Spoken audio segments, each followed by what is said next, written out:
Nama kerajaan tersebut yakni Kerajaan Madani. Hingga pada suatu hari, sang raja gelisah. Entah mengapa, sang raja pun memanggil prajuritnya. Prajurit,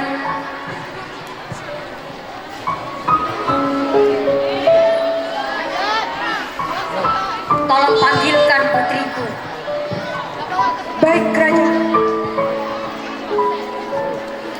Tak lama kemudian, putri pun datang.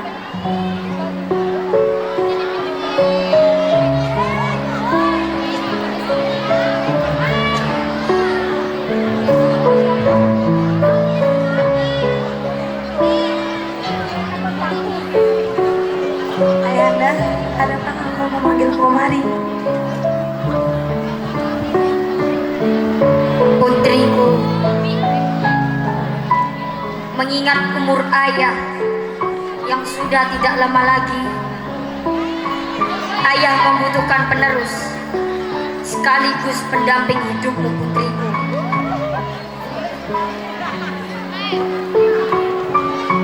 Ayah, maksud saya kau menyuruh untuk menikah begitu? Ya, begitulah. Baiklah ayah, jika itu mau.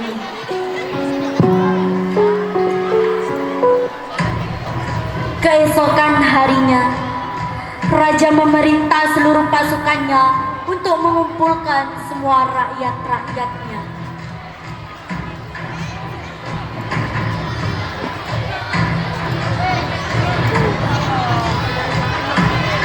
Setelah semua rakyat berkumpul, kerajaan ramai seketika. Mereka semua kebingungan karena tidak biasanya sang raja mengumpulkan mereka di halaman istana kerajaan.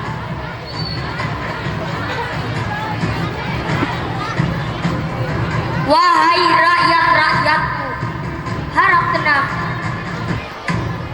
Setelah sang raja berkata, secara tidak sengaja salah satu prajurit melihat sosok yang sangat asing dari pemuda Madani yang lain. Prajurit tersebut mengamati gerak-gerik pemuda itu hingga prajurit berkata dalam hati, sepertinya wajah pemuda ini sangat asing dan mencurigakan. Setelah berkata, sang prajurit pun merasa yakin jika itu bukanlah pemuda Madani. Lalu sang prajurit mendorong orang tersebut dan berkata, Prajurit, kejar pemuda itu. prajurit kemudian bersegera mencari pemuda itu. Wahai rakyat-rakyatku, harap tenang. Saat semua rakyat tenang, prajurit pun mulai melaksanakan tugasnya, yaitu membagikan masing-masing seekor ayam. Rakyat pun semakin bingung dengan apa yang akan raja lakukan. Setelah semua mendapatkan seekor ayam, raja pun memberitahu apa maksud yang harus mereka lakukan. Wahai rakyat-rakyatku, apakah kalian semua sudah mendapatkan ayam? Bawalah ayam-ayam itu dan potonglah di tempat yang siapapun tidak dapat mengetahuinya. Saya berharap kalian kembali dengan membawa ayam-ayam itu kemari dalam keadaan tak bernyawa. Barang siapa yang kembali dengan membawa ayam-ayam itu dengan keadaan bernyawa, maka dialah yang akan mati. Semua rakyat terkejut akan permintaan raja kali ini. Akan tetapi mereka tetap mengiyakan perintah raja. Setelah semua berlalu, sekarang sudah tiba saatnya semua rakyat berkumpul dan memberikan ayam yang sudah mereka potong sesuai permintaan raja.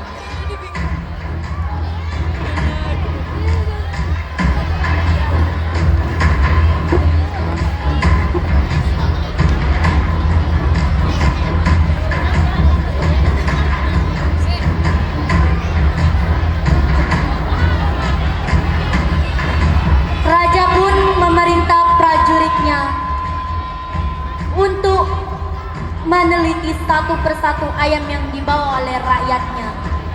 Apakah mereka semua sudah menyembelih ayam-ayam tersebut?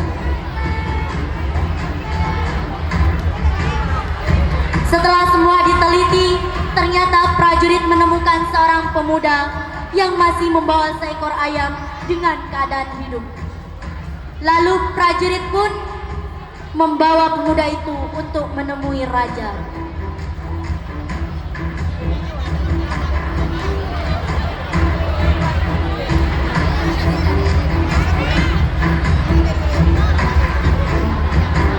Lapor raja, ada pemuda yang masih membawa ayam dalam keadaan bernyawa. Apakah itu benar, wahai pemuda? Benar raja. Lalu raja memerintahkan kepada prajuritnya untuk membawa pemuda itu ke tempat di mana hukuman akan berlangsung. Setelah pemuda itu berada di tempat hukuman, prajurit pun menunggu perintah dari sang raja. Wahai rakyat-rakyatku semua, inilah pemuda yang akan aku hukum karena dia tak mau menuruti perintahku. Aku sudah bilang pada hari itu, barang siapa saja yang membawa kembali ayam-ayam itu dalam keadaan bernyawa, maka dialah yang akan mati. Benar kan? Tapi raja, saya mempunyai alasan tersendiri. Tidak, saya tidak menerima alasan apapun itu. Prajurit, penggal pemuda itu. Ketika prajurit hendak memenggal pemuda itu, tiba-tiba putri raja pun berteriak. Ayah, jangan. Mengapa kau menghentikan, wahai putriku? Ayah, bukankah saya adalah seorang raja yang adil dan bijaksana? Kau harus tahu, mengapa kau tidak memberi penjelasan kepada pemuda itu? Ayah, jika memang kau adalah raja adil dan bijaksana, izinkanlah pemuda malang itu menjelaskan maksudnya tersendiri. Raja pun terdiam. Lalu raja memerintah prajuritnya untuk melepaskan pemuda itu dan memberikan alasannya. Prajurit, lepaskan pemuda itu. Biarkan dia memberikan alasannya. Baik, raja. Setelah prajurit melepaskan pemuda itu, lalu ia pun mulai berbicara. Begini raja, bukannya saya tidak mau menuruti perintah raja, tapi saat raja menyuruh saya memotong ayam itu tanpa sepengetahuan orang pun, saya tidak bisa. Karena masih ada yang bisa mengetahuinya, yakni Allah Subhanahu wa Ta'ala. Oleh karena itulah, saya tidak berani membohongi raja. Maafkan saya raja. Mendengar itu, raja senang dan bangga pada pemuda itu. Karena sebenarnya inilah tujuan utama dari sang raja, yaitu untuk mencari rakyat yang jujur dan rela berkorban untuk apapun. Raja pun bertepuk tangan untuk pemuda itu. Wahai rakyat-rakyatku, rakyat inilah yang sebenarnya aku cari. Pemuda yang jujur dan rela berkorban demi apapun itu. Dan sebenarnya dengan ayam-ayam itu dan hukuman-hukuman itu hanyalah rencanaku saja. Tapi masih ada pemuda yang seperti ini Aku sangat bangga kepadanya. Mulai saat ini, dialah yang akan menjadi penerusku, sekaligus menjadi pendamping hidup putri tunggalku. Semua rakyat pun bersorak dan bertepuk tangan. Singkat cerita, tibalah saatnya penyerahan tahta kerajaan Madani kepada sang Pangeran Alif.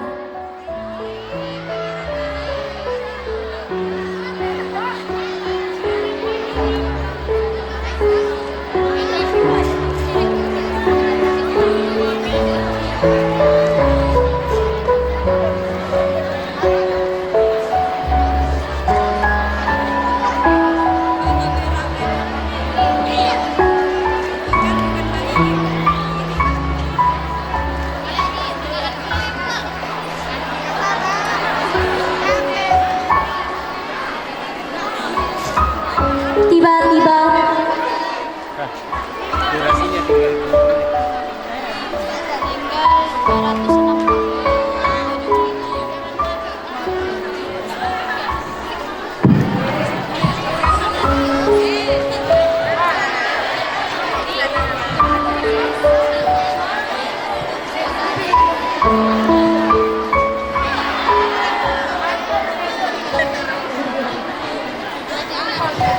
Mulai saat ini, maka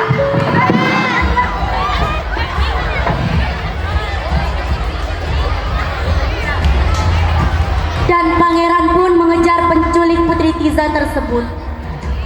Di tengah perjalanan, Pangeran Alif bertemu dengan salah satu rakyat dan ia bertanya,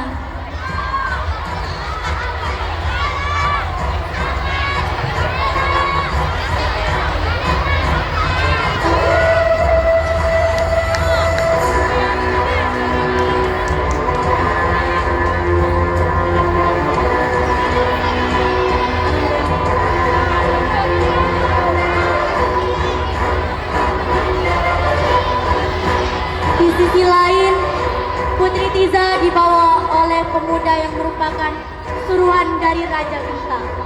Raja yang telah sejak lama mengagumi Putri Tiza ke kerajaan Biftala untuk memenuhi keinginan Raja Genta. Waktu tinggal 3 menit.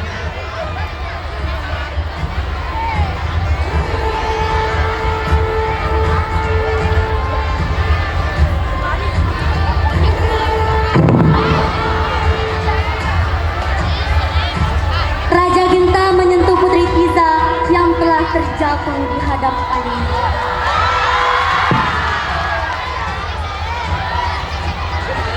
Yang satu aku tidak berhak menyentuhmu. Akhirnya kau berada di tanganku. Para cantik yang kau miliki memang pantas untuk diriku ini. Tidak akan kubiarkan si Alif mendapatkanmu jika aku tidak bisa mendapatkanmu. Sementara itu, Pangeran Alif bertemu dengan pemuda yang telah membawa pergi Putri Tiza.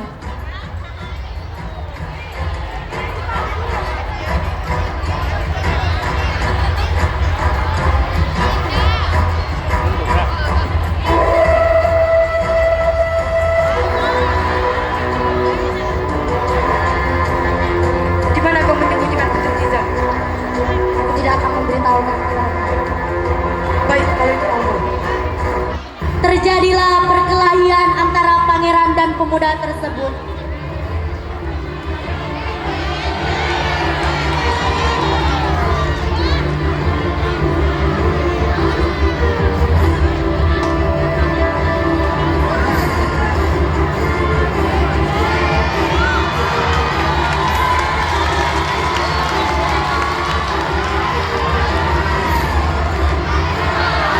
Dan pada akhirnya Pangeran Aliflah yang menang. Cepat katakan, di mana keberadaan tuanmu? Aku tidak akan memberitahukan kepada Kalau kamu tidak memberitahunya, aku akan membunuhmu. Ya, aku akan mengatakannya. Bagus. Akhirnya pemuda itu memberitahu keberadaan Putri Intiza.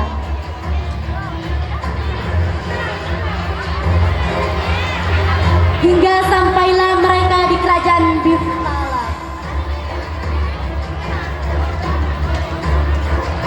Waktu habis.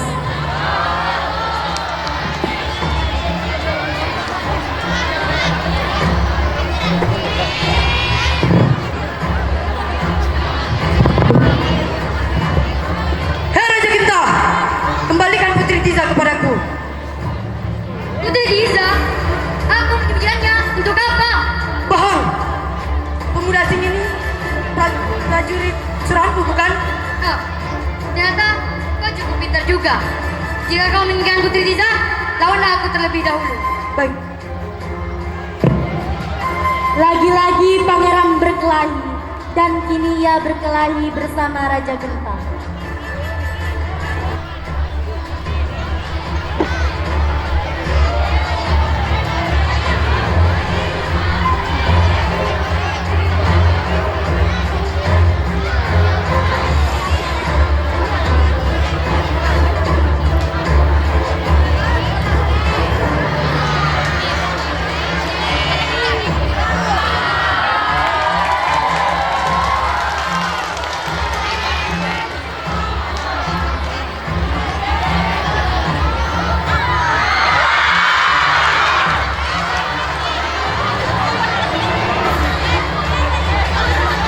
Waktu habis.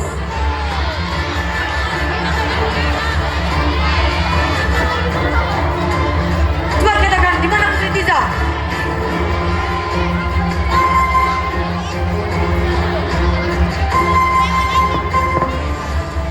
Pangeran pun bergegas ke istana untuk menemui Putri Tiza. Sedangkan di sisi lain, Putri Tiza ketakutan. Aku.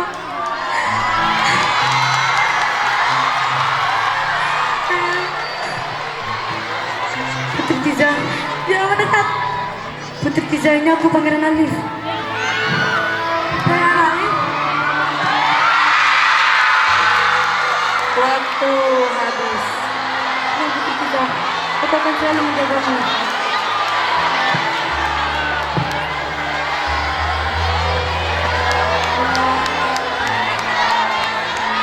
Akhirnya, Putri Tiza dan Pangeran Alif kembali ke kerajaan. Dan mereka pun hidup bahagia. Dan mulai sejak saat itu, kerajaan Madani menjadi kerajaan yang lebih jaya.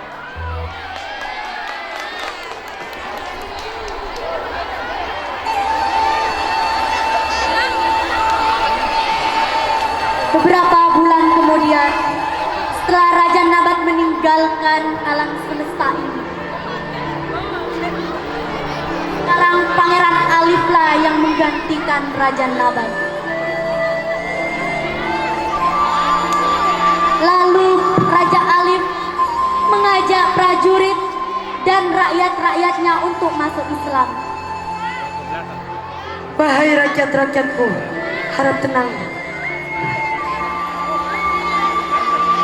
Raja Alif memimpin rakyatnya membaca syahadat bersama-sama di halaman istana.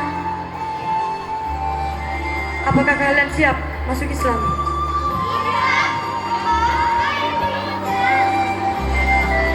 Islam adalah agama yang indah.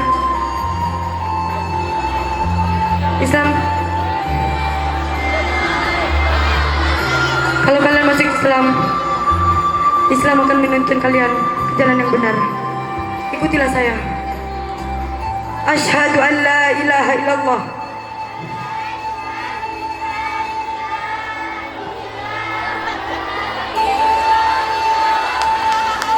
wa asyhadu anna Muhammadur Rasulullah.